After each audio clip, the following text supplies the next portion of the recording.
విశ్వముని భవనమును కాపలా కాయి భవన పాలక మమ్ము లోనికి పోనిమ్ము. జెండాలతోనూ తోరణములతోనూ శోభించుచున్న ద్వారమును కాపాడు ద్వారపాలక మనులచే సుందరమైన తలుపుల గడియన తెరువు.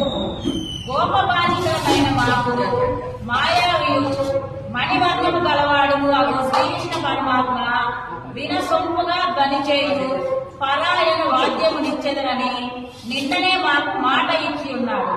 మాకు వేరొక ప్రయోజనం ఏమాత్రమూ లేదు. పరిశుద్ధము భావముతో వచ్చితివి. శ్రీకృష్ణుని మేలుకొలుపుటకు గానము చేయదలిచి వచ్చినాము. స్వామి, నీవు ముందుగానే కాదని పలుకము. దగ్గరగా ఒకదానినొకటి బిగువుగా పరుచుకొని నిలిచి ఉన్న తలుపులను నీవే తెరచి మమ్ములను లోనికి